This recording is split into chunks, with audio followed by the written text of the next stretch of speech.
Kherson, September 1940. Locals stood watching as column after column of German, Austrian and Ukrainian prisoners of war marched past them, still in uniform, many of them injured. They would be interned in large camps outside the city limits, under the watchful eye of Russian military police. What medical aid was available under the strained wartime conditions was rendered to the wounded, and men deemed capable of work would soon be organized into labor groups, tasked with cleaning up battlefields, removing rubble from damaged towns and cities, or as agricultural helpers. In total, the German losses on the battlefield are estimated to be close to 500,000 men. Reports from the front lines trickled in first, then came from everywhere. The Germans had abandoned the lines across the whole Eastern Reichspakt front. First, Guderian's tanks had vanished, but now a complete picture emerged of the infantry having been recalled to the lines in France as well, leaving only a mix of Austrian, Ukrainian, Polish, Belarusian and Lithuanian troops to hold the positions. This coincided with an almost complete withdrawal of the German Air Force from the theater. Russian High Command has given order for a general autumn offensive to exploit the situation and proceed with Phase 2 of Operation Yekaterina at maximum speed. The lines along the Eastern Reichspakt front indeed are completely devoid of German troops at this point, which means that we are going into a general offensive with the intention of pushing towards the Königsberg-Warsaw-Lwów line, ideally, before Germany can return to the front lines. But even if we can just shorten the lines across Ukraine and maybe towards Minsk, that would already be a significant better concentration of troops along these lines, rather than having them deal with the various cauldrons. So we will now activate Drozdowski's 8th Army, which has been refitting and restoring their fighting strength after the campaign in the United Baltic Duchy, and is now ready for the assault. We might also use some special forces to break out through the Vitebsk Gap and make a push towards Minsk. But the question would be, we would probably have enough supply here to make that push. And with that, we would cut off large parts and hopefully collapse the Belarusian People's Republic relatively rapidly. And if we can collapse Ukraine as well, that would be great. But let's have a look at, Ukraine is at 75% towards capitulation. So if we take Kiev, after we've secured Odessa, they have been evicted from the Black Sea because the ships had to retreat elsewhere. They have no more ports here, which means we are now completely controlling the Black Sea, which also means that we can reorient the submarines from there towards Atlantic operations potentially. Alternatively, we could. How does this look? We could see if we can operate. If we could get naval bases, access to naval bases, say in Italy, we could begin convoy hunting operations in the Mediterranean as well, to secure the southern flank from the Entente and the French Republic potentially launching any kind of operations against the international position in the center. Now, France obviously is in deep trouble, and the overrun of Reichspakt troops, especially with the reorienting of the German main force, is rapidly accelerating. So this is a temporary situation.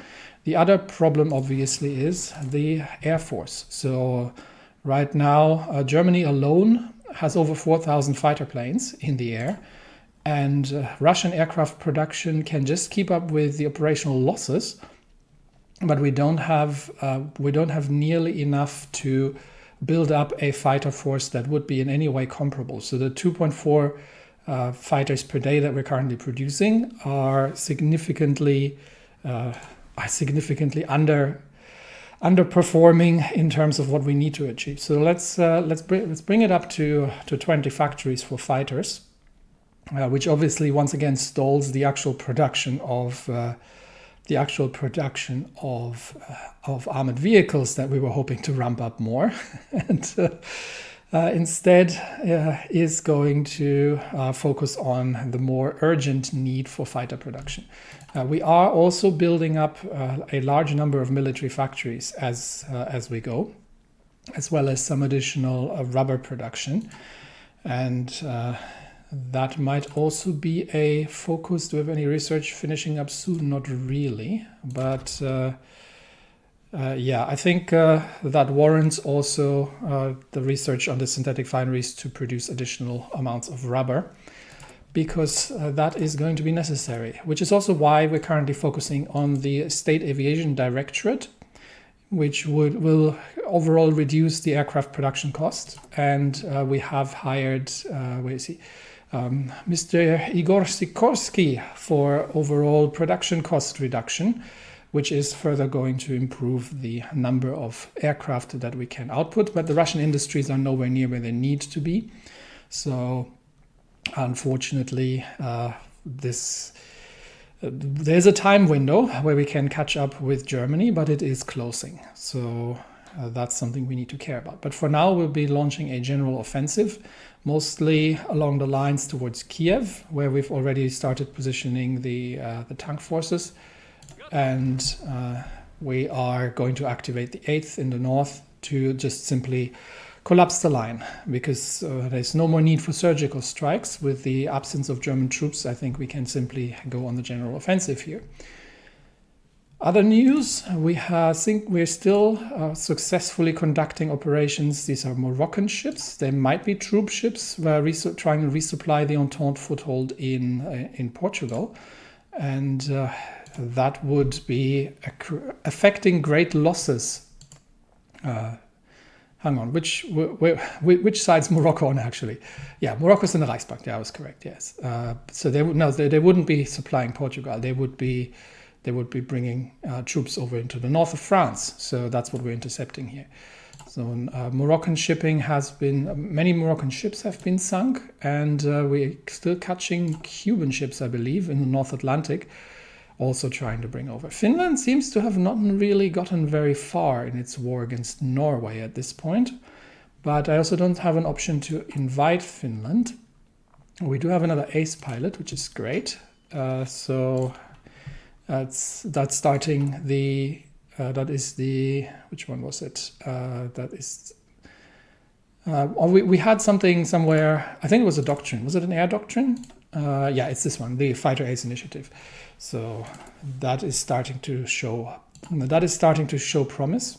So if we can't beat the Germans in numbers, then we have to beat them in quality. So that's the other alternative.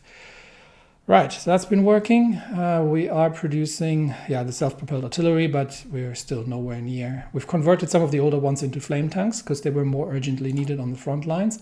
In general, we still have a shortage of support equipment, light tanks, a bit of anti-air, but and some flame tanks. But we are working on reducing these, and we should be getting there in about 80 days.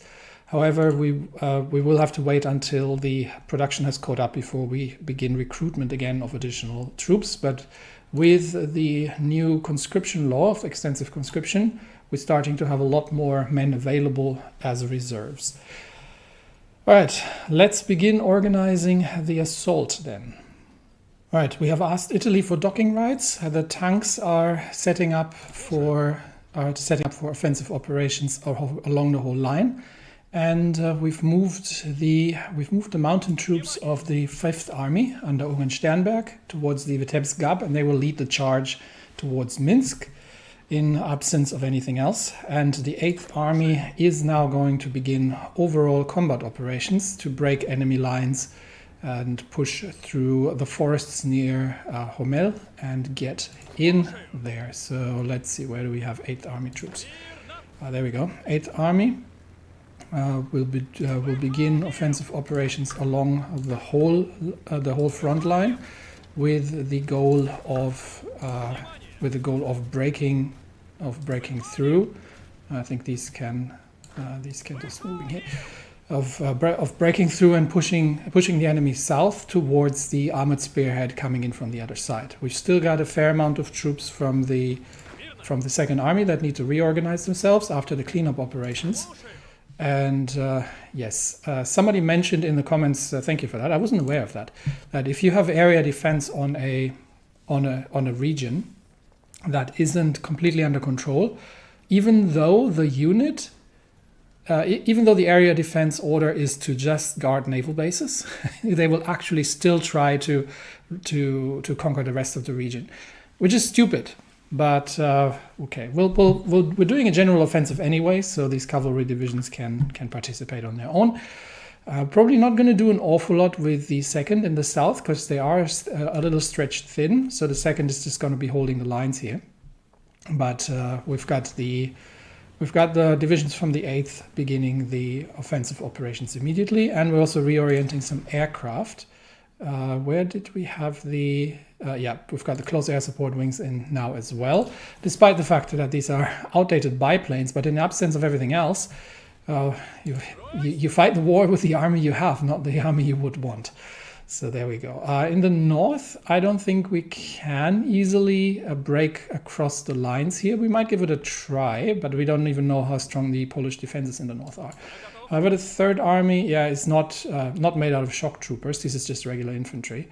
And we've still actually, we do actually have some troops from the 11th Army in reserve in the north and the Baltic. So that would be potentially an option to bring at least the assault troops from the 11th onto the front lines. I think that's not a bad idea. So if we take these divisions and give them a yes, we'll remove the standing order here, and we will see if we can force. These are fortified on the other side, are they? Oh yeah, these are heavily fortified on the other side of the river. No, this is not a line we want to cross. We'll stay where we are. So that's all. That's all for now. We'll lead the charge with the 8th Army. Socialist Republic of Italy has accepted docking rights, or has given us docking rights, which is great. Which means we can relocate the submarine groups, and we do need to balance these out a little bit. So let's get that done. We can get these two submarine groups onto convoy raiding, and actually operate within the confines of the Mediterranean from Italian ports. So we'll try to block as much as possible, block any operations. It's probably better to do it like this. Block any operations out of North Africa towards any kind of transport within the Mediterranean. So we'll remove the Black Sea from operations for now, and they should be active in 2 regions, not in 4. Wait. The Atlantic fleet's active in 2 regions over here. These guys should not be active in these regions. Why are we? Okay. Also, we actually had submarines.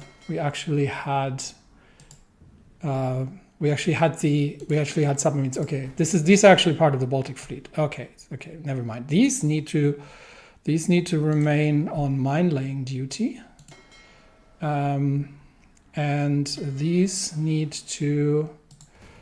These are in the Black Sea. These need to. These submarines can begin operations in the Western Mediterranean area. Let's see if we can get that organized.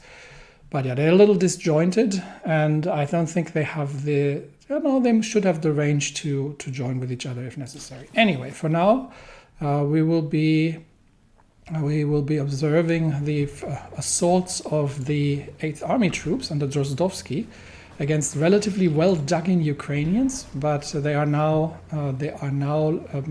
having problems with the lack of air support, and we are starting to see tank divisions come in as well here, and we're bringing the railway guns towards the front line.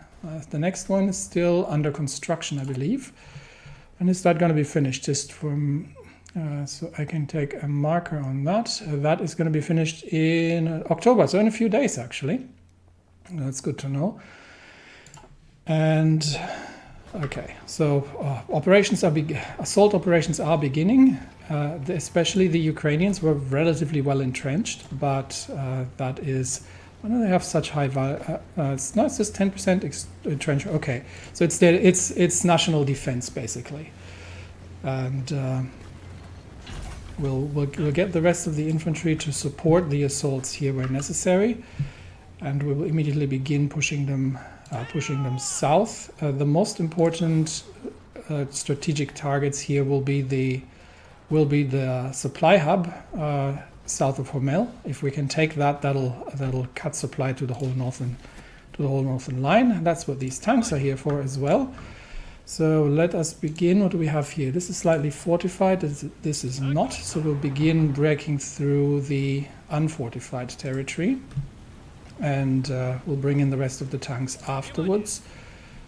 And here we have tank divisions that can immediately begin offensive operations towards Kiev, potentially, while dealing with enemy positions where necessary. Okay, Second Army troops are reinforcing, and the enemy is holding out in the forest here in the north, but I think we can simply, this is all 8th Army, yeah. We can simply continue the move south and use the momentum to break through enemy lines here wherever they are faltering. We're getting feeble attempts at counterattacks, but we're going to keep using the momentum to make the move south as well here, and I think it's becoming a race between the tank divisions and the 8th Army in the north on who gets there first, really. All right, tanks here on the move. Okay, yes. So the enemy is falling back on all lines very, very rapidly at this point. We're still waiting for the rest of the mountain divisions to arrive in place, but then we'll launch the second offensive in the north towards Minsk. We have the Dux. I hope that is how you pronounce that, which we are using for fighter aircraft. So what can we still get? We're working our way towards the center.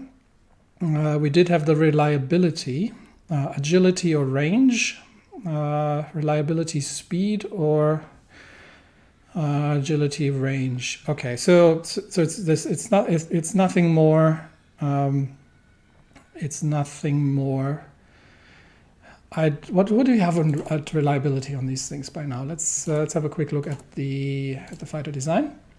The I-185s, we have a reliability of 84%.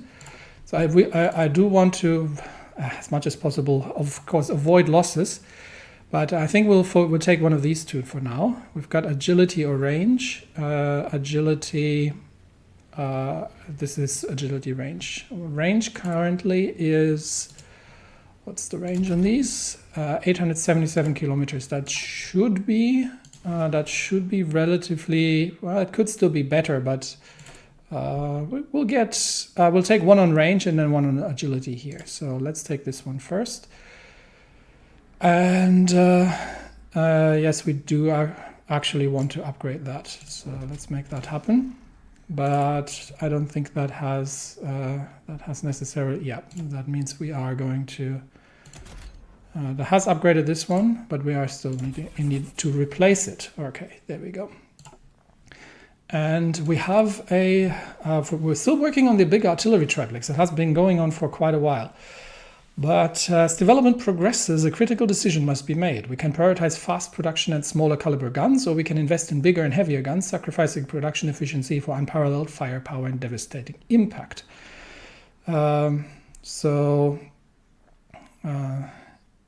Okay, so balance would be the decision, but I think we'll be focusing on firepower. So that would increase the production cost for an extra 5% soft attack, or reduce the production cost for fewer, or we just leave it like as it is. I I don't know how expensive these things are going to get, but I think in the end, I'd rather go with the firepower. So let's do that.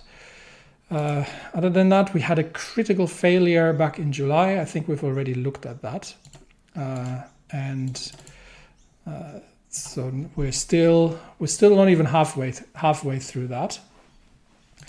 Where on the air side, we actually have a few things available. We could start working on jet engines. No, we would need three breakthrough points, and we need 2 for the helicopter. So that's really nothing we can do here. Okay. Further, Moroccan convoys are falling rapidly, and the other question, just to answer that, was the India question, obviously. So do we wish to, given that we are almost sharing a border with India, although that is impassable. So I don't see a direct threat from India towards us, unless they make their way through Persia into the southern area. That said, there was discussion about trying to get India on our side. I want to make it too easy for myself, but we might attempt that at some point. So, okay, for now, the infantry of the 8th is leading the charge and rapidly breaking through enemy lines here, while the armored forces are catching up, and we are about to take the completely vital supply position here, which means that any further, and we can use the rest of the tanks to widen the front lines here, without any further potential of resupplying, that would cut off the whole enemy group here in that area, which I think is what we want. So the enemy is okay. We're trying to cross the river line here. We'll see if that ends up being successful, but we do have additional troops here that we can send in from the north as well. So we've got the 8th Army divisions, assault divisions from the 8th Army, breaking through and are about to assist with the capture, and we can free up some. We can free up some tank divisions to effect an encirclement here of a Ukrainian division, but I think the larger encirclement is going to happen in the north here in a minute. However, which one is this? The 3rd mechanized is starting to run quite low here in terms of supply, so we do have to be careful that we're not outrunning our supply. So clearing these railway connections is quite essential. But we've got 2 more tank divisions that we can use. Don't have an awful lot of momentum here, but we can use them to support the lines in the north, while the enemy divisions are rapidly trying to reorganize. We have now we have the mountaineers in place, so we can launch a simultaneous attack against the enemy lines here. Can we get both? I think we're going to have to go with we're just going to go like this on both directions. And the first target, basically we're looking to break through towards Minsk, but we will see. We'll get the rest of the infantry to support this. We'll see if we can manage to break through the relatively well fortified position with the experienced veteran troops from the Mountain Corps, and while they are holding back the tank assault, and we'll abandon that attempt for now, we are approaching from the north as well, and with that I think we do need to ensure. We'll have our troops joined here in a minute. We'll get the rest of the divisions to already begin breaking the Ukrainians. They are pushing in towards Homel, so we do need to bring a division in to stop that advance. But the cauldron is almost complete, and then it's just a matter of destroying the remaining troops here. Once we have broken through, we'll leave one division behind, but the supply position is about to fall. And then we can, once we've secured supply here and reorganized the front lines after this massive encirclement, then we can reorganize towards the wider front. We just have to make sure that we get here in time, and we have closed the gap. They have broken through the defensive lines in Hommel, so let's retake that position. We should be there relatively rapidly, and now we have to organize ourselves, because we have cut off, what have we got? We've got 9, 10, 12 enemy divisions encircled in a relatively wide area here. So we'll begin cleanup operations instantly with the available infantry. Get in there and clean it up, and everything. All available troops will work to clear out these positions. The Poles are desperately trying to hold on to the position in Hommel, but they're going to be pushed out very rapidly. So right now, all available divisions are used to clean up the encirclement, while the armored troops are effecting further breakouts. And the first step has been taken. We've taken the enemy fortification lines. So I think we will simply continue use our momentum towards Minsk, and the same goes for the rest of the troops. To support that on a southern flank of a breakthrough. This is going to become exhausting very rapidly for the infantry, so we'll have to see. But on the Ukrainian front, we, I believe, now are seeing a situation where we're going to significantly reduce their fighting positions. But we have to clean up the encircled troops first before we can make any further offensive operations. Belgrade still hasn't fallen, and it looks like the Italians may have been able to stabilize the front line against the United States of Greater Austria. Paris is still standing as well, interestingly enough, but the whole north is under Dutch control at this point. Which is where the German army is concentrated, but not just there. They've broken through the Maginot now as well. Reims has fallen, Nancy has fallen, and Lausanne is under attack. So France is crumbling on all front lines, and the Entente, despite our efforts, is once again attempting to break out of Portugal. So more progress there on that front. How are the Japanese doing? The Japanese are not really getting anywhere still. I'm assuming that they cannot, that they're currently not effecting additional naval invasions because the German East Asian Navy is blocking them in the Pacific. So they're mostly engaged in battles there, whereas we are more. We're making a lot more progress here on these lines to cut off and destroy enemy troops. Now this has become the front lines obviously have become rather unwieldy, but until we're through here, we'll have to wait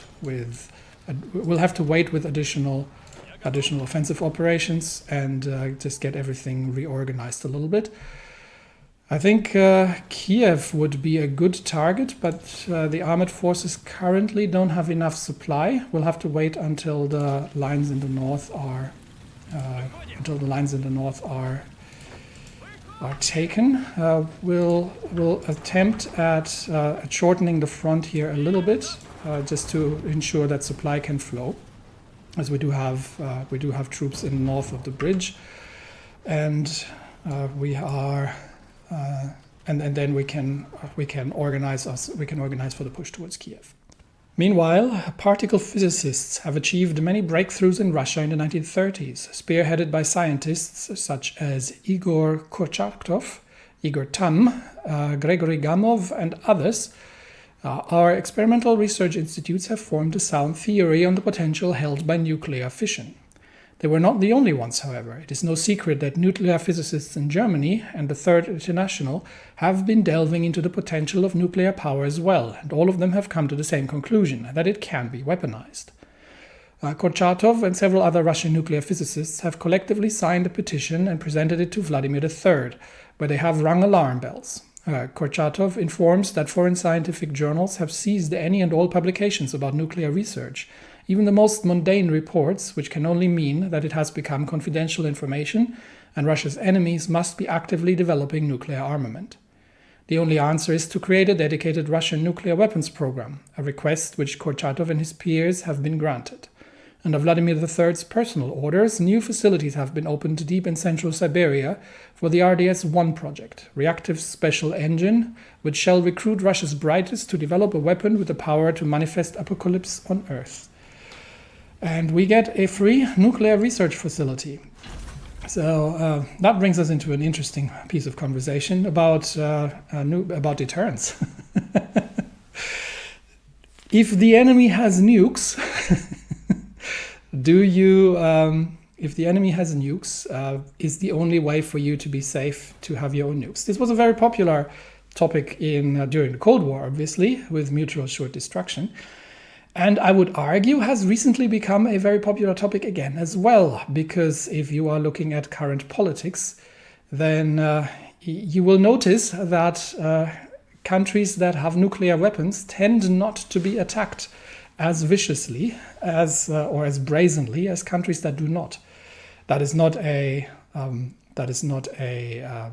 promotion of nuclear weapons, but it is more an observation that they still do, to some degree, provide some deterrence. The problem, obviously, is if, as we see in quite a similar region today, the problem, obviously, is that if you don't use them, and your opponent assumes that you would never use them, then the whole deterrence factor goes away, which then leads you to a potential escalation path that will see their use, and then you run into the use it or lose it problem.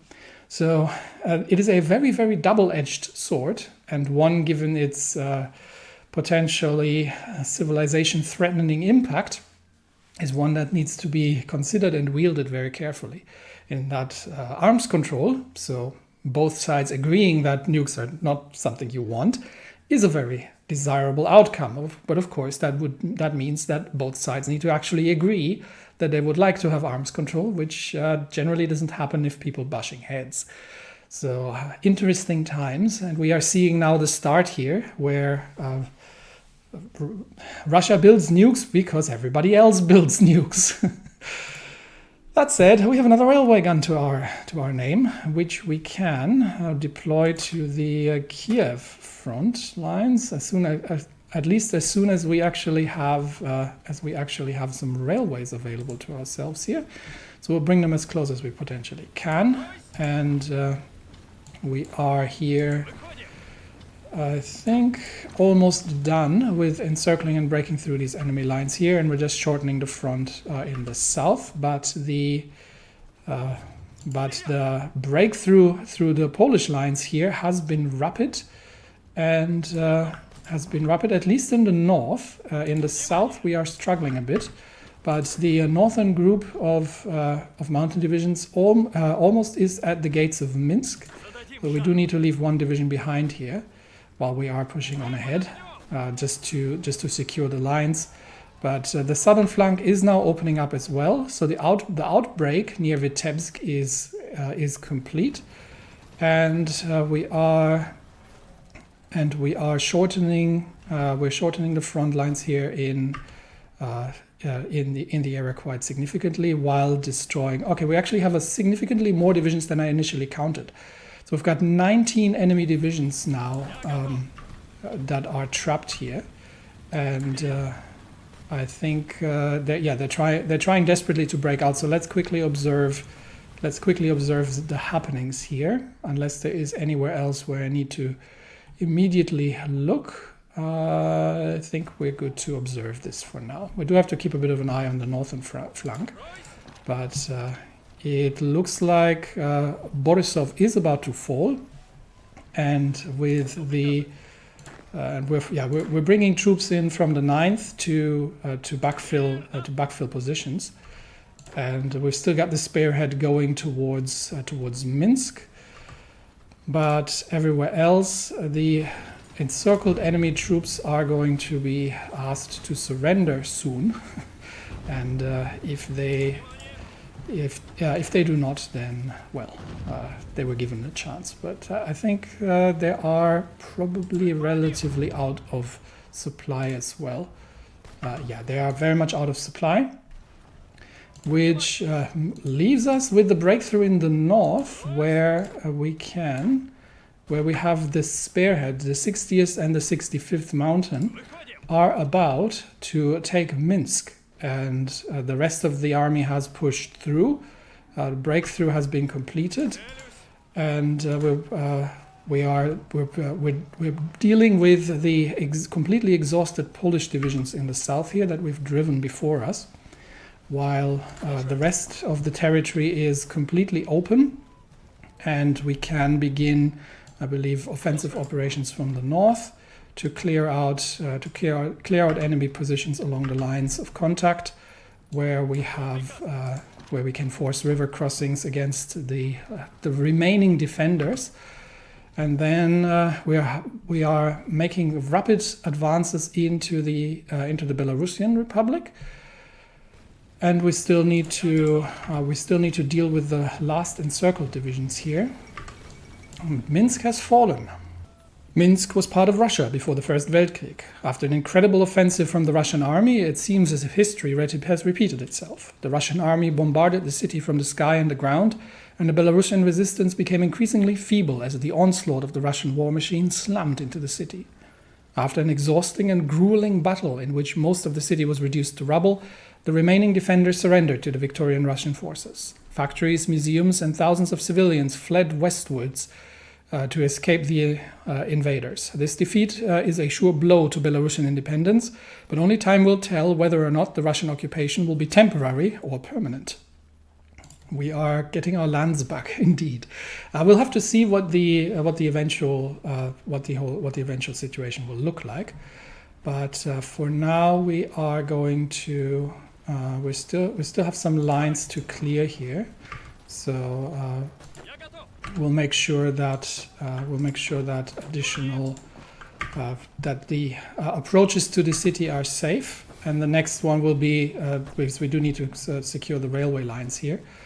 But the north is completely open at this point, which means we can advance here across all lines of contact and push towards Vilnius with relative ease, while the Ukrainian lines here are dealing with a notable Austrian counterattack, but I think they are not going to get anywhere. And then we have, I think, South Ukraine to deal with still, but we'll see if we can take Kiev if Ukraine will falter once that's happened. But first, the lines here need to be organized, and now the remaining enemy divisions are encircled, which means that they have nowhere left to go, and that will be the end of a large part of the remains of the Ukrainian army, I believe. There we go. Massive victory near Starodub, Shostka, and 186,000 enemy troops have surrendered or are left on the field of battle. And now we do need to wait until the railways, the engineers have connected the railway, and we are ready for the final assault towards Kiev. That's where we're going to position the armor. Or we can actually get the 8th to do that, and we can get the armor south towards Cherkasy and begin operations. And yes, this This is futile, so stop doing that. I can't really take them out because that'll break the order. I have to put them in a different army. So we'll do that, and we will get them to just hold Odessa. Until we have secured everything, then we can put them back. All right. Yeah, we'll redeploy the tanks south in order to just... because there's a large concentration of enemy forces here that I believe north of Mykolaiv that we can cut off relatively easily, which should be an end to the Austrian-Ukrainian armored forces, because they have tried to, or they are poised for a push, but they don't have the supply because they don't hold the supply position, which makes that such an essential position. So we're gonna get the whole 6th Army. I'm gonna grab them all. We're gonna get the whole 6th Army organized here, and their orders will be to break south. In fact, we can probably split them in two. Get the other half here, and we will meet there. So their orders are to encircle and destroy the remaining Austrian heavy forces in this region, which means clean up the front lines in the north, and we'll have to wait for the infantry to re-establish lines of contact here for an assault on Kiev. All right, a little bit of housekeeping after this frantic action. First, we need a scientist in Nizhny Novgorod. We've got Igor Kurchatov, who is a fast learner and a nuclear scientist. And we've got Igor Tam, who is a nuclear power expert. So he would get 5% nuclear research speed, and that would be 10% speed. Okay, so Tam it is then, since he's better at it. We obviously have no physics. We have no physics project, I believe, at this point, because we're missing the underlying research. But it is something that is starting to come into effect. Got another ace pilot promoted. That is good. And we've got a few more reports from the Atlantic, where unescorted convoys they're really struggling to get the convoys through. Meanwhile, the submarines from the Black Sea have not been able to actually pass Constantinople, because the Ottomans have at this point preventing, while they're staying neutral, they're also preventing any passing of military through the straits at Constantinople. So we're not actually being able to exit from the Black Sea, which means we are confined here for the time being. Front lines have been somewhat reorganized. So we've got the 2nd Army taking the southern flank now in force. And we've got the 7th Army holding the northern part of the front lines, while the 8th Army is going to concentrate for the assault on Kiev, and the 6th Army tanks under Stefan are going to prepare a pincer move in the south to cut off the Austrian and the remaining Ukrainian armored forces here. Meanwhile, in the north, we have broken through towards Minsk. And we have to wait for the engineers to repair the railway, which is going to take a week before we can make any further offensive operations.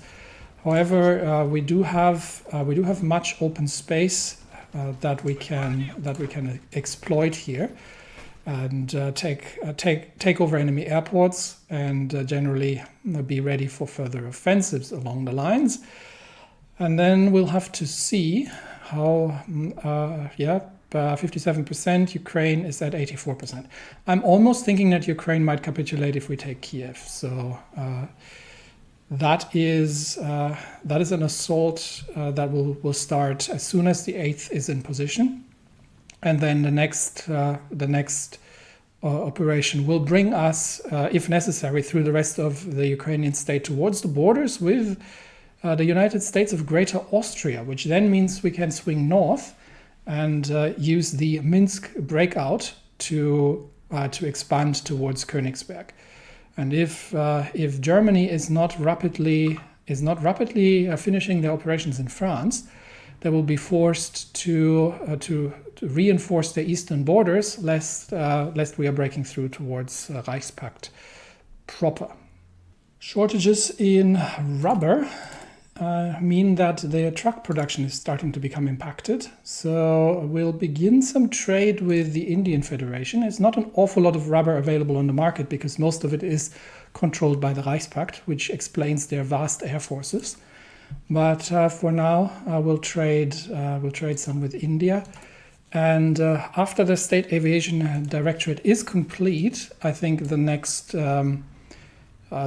one would be to see if we can get India on our side, given that India is a market liberal, has turned out into a relatively stable market liberal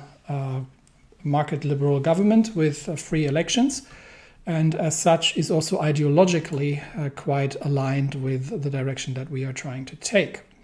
But we will see how things turn out. And while the forces on the Ukrainian front are reorganizing themselves for now, because there's a lot of movement after the capture and destruction of the forces, the Ukrainian forces here necessary, we'll be focusing on the Minsk front for now, where we have still some opportunity to establish secure slightly more territory, and we will see. We can potentially even. We'll see. These troops are extremely exhausted, but so is the enemy. We'll see if we can push them a little further south with whatever forces we currently have available here, while the attacks in the north are successful as well. Romania has asked for a non-aggression pact, and I am in fully agreement with that. And how is it going there? Actually, they have managed to take Sarajevo, but they've sort of stalled now in the more mountainous areas. And I think the losses for the Austrians they're going to incur in Ukraine are going to significantly hamper further offenses. And they are bombing Bologna, but Milan is still holding for now. However, how's it looking in France? Actually, the French offensive seems to have stalled somewhat. They're somewhat stuck near Dijon, and Paris is coming under assault, but not much. And that little breakout in Portugal, we'll see if that has any further implications, but the submarines keep operating. So far, happy times in the Atlantic. And it looks like Germany has taken over parts north from Italy, seeing the problems that the United States of Greater Austria are having in the area. All right, so while the forces in the south are getting into their new positions, we are waiting for the reorganization of supply, because Minsk currently is not yet connected. We're still how many days away? 5 days away from getting Minsk connected. We can use the available troops to secure further territory, and generally push back the enemy wherever we encounter them. And we are almost at the border, and we have an opportunity here to simply expand towards Novogrudok and see if we can, since the enemy lines are so noticeably shattered, see if we can simply get them to capitulate by capturing the government, and from the overall offensive here. Now they are sending additional troops in now, so I think that might be the end of our expansion here. But we have more troops to bring in, and we are pushing the exhausted enemy troops. We're pushing the exhausted enemy troops away as well. So Minsk is relatively secure, and here we'll just have to hold. I will have to hold against any kind of counterattacks. We've still got divisions pushing in along the lines, and They might, yeah, we'll hold them near Braslav for now, just to, okay, I think we are at the point where we can begin additional operations soon, but we'll just hold them in place near Braslav until additional forces arrive.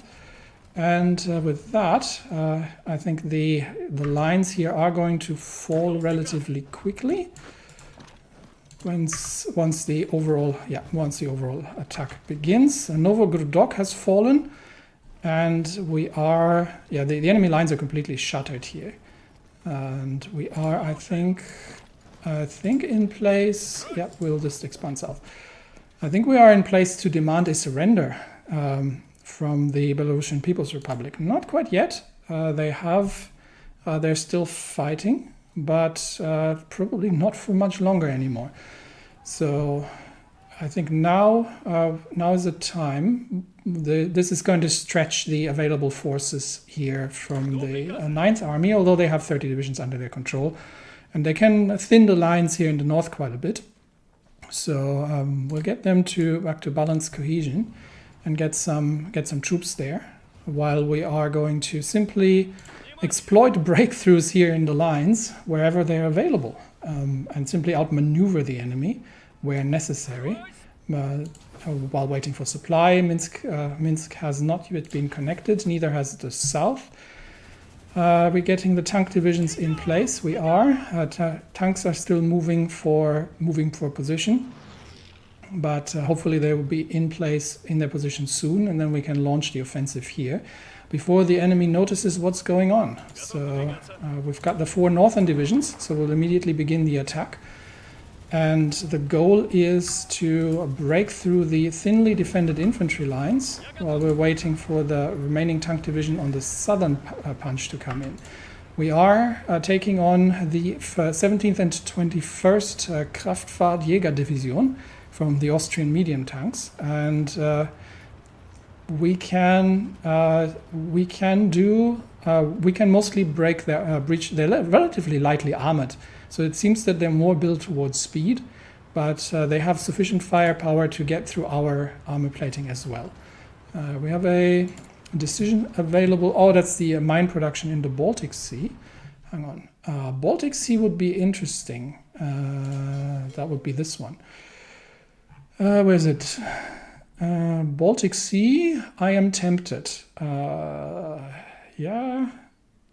No, that adds 100 miles to Gulf of Finland. Yeah, we don't need that anymore. Gulf of Finland is secure. So there's no need for that. Submarines are busy in the Baltic Sea laying sea mines. And we will hopefully be able to conduct some naval operations there at some point. But for now, this is still contingent on actually some refits in the of the line of ships that we have available to us, all of which are relatively outdated at this point. We are, however, launching Vitebsk-class destroyers, which I believe have an opportunity to be somewhat upgraded. What are we going to get out of this? 10% max speed? Yeah, I'll take it.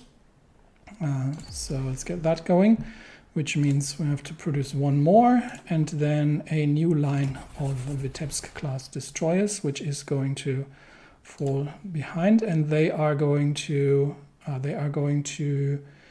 join. In fact, they're going to join here actually. So let's bring them into the Baltic Fleet, and there we go. Submarines are just going to be assigned as well to the. We don't need them in the Black Sea, so we have to make sure they are getting assigned to the. I think it's this one. I think here, yeah. We'll assign them there for now. So just to make sure. Yeah, we don't have the refits ready yet. That is the old Vitebsk class that is in production. What we can do is potentially we've got some of the Leader and Gnevny class destroyers. So it might be a good opportunity to just upgrade these to refit these ships into the Vitebsk class as well. This is going to take 20 days per ship, I believe. And we've got a few more leader class that can be upgraded. So this will give us a little bit more capability on the light ships, while we are waiting for opportunities to upgrade the more heavyweight ones. All right, so we're going to for now leave the. We have the opportunity to take Vilnius. We might as well take that if we can. Can you not just go through here? Yeah, it's a bit weird, but. We'll push towards Vilnius, but we'll have to wait for the Third Army troops to come in, and I think we will then reorganize the mountain specialists who are currently operating as regular infantry. Okay, that was weird. We will reorganize these for a push south in order to get a capitulation out of the. Belarusian People's Republic. But for now, and I think that'll be the last action in this episode, let's observe the tank battles in Ukraine, about to finish off the remnants of the Austrian forces available here. So we'll have to leave one division behind while the other three are moving forward.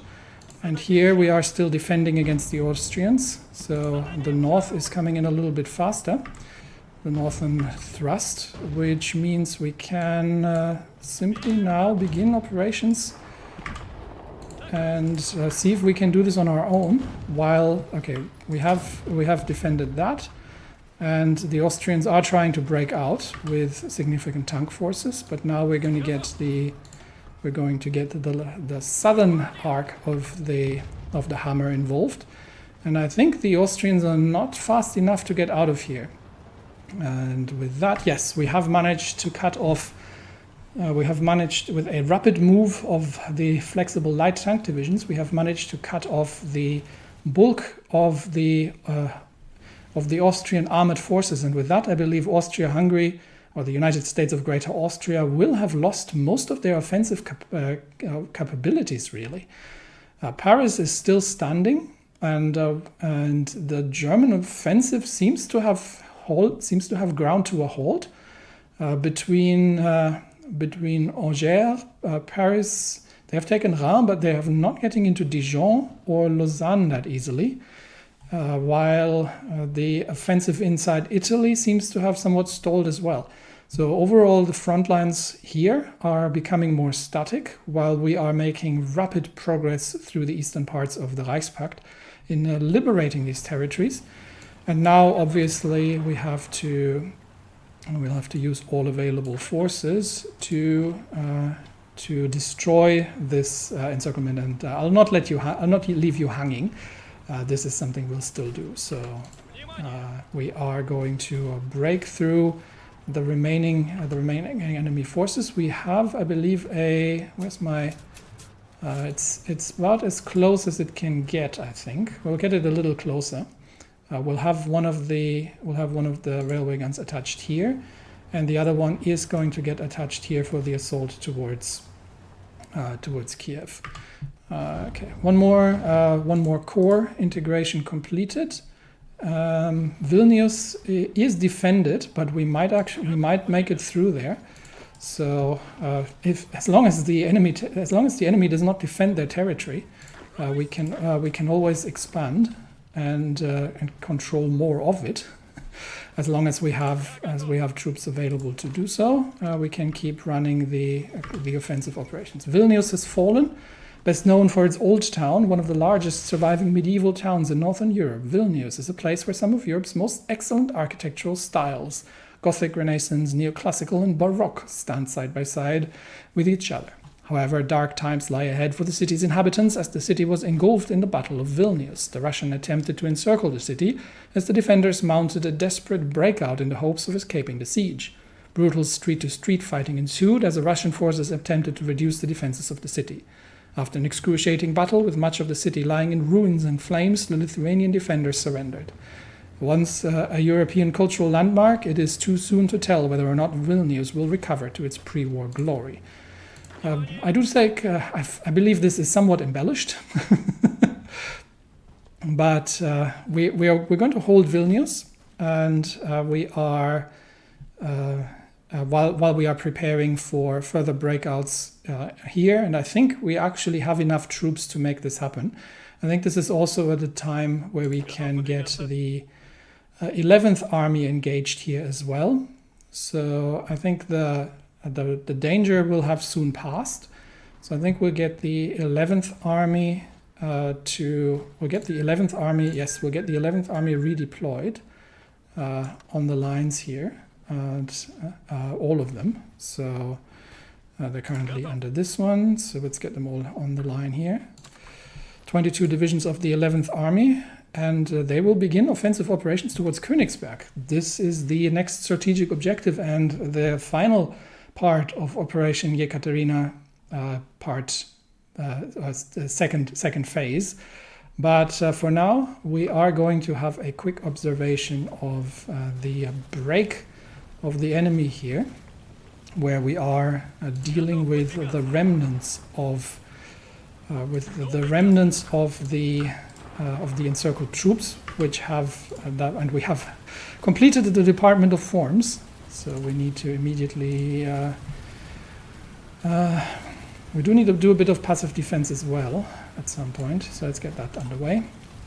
So where we are, yes, we are reducing how many divisions? It's hard to tell. What do we got? We've got 8, another 8, 16, 18, 21 divisions. So a full field army, mostly Austrian troops, has been encircled and is going to get reduced by especially the tanks are. Let's lead the charge here. Especially the Austrian tanks, obviously, are I think I would almost argue an unrecoverable loss for the enemy. So once we are through there we go. We have destroyed, it's hard to sum up here. They have lost 240,000 men and material, specifically a lot of support equipment. Some support equipment will have been captured, but they have lost a fair amount. I would almost argue an unrecoverable amount of tanks.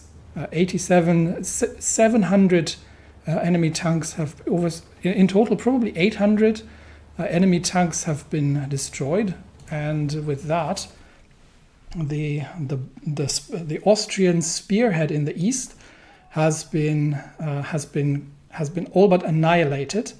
And I think Germany is at this point beginning to rapidly regret their decision to abandon the lines for a push into France, while we have overrun basically what they hoped would be their Austrian junior partner in holding the lines in the east. We have completely overrun them. So Germany will have no choice but to react to this threat sooner rather than later, lest they will be completely annihilated by Russian divisions rolling over the east.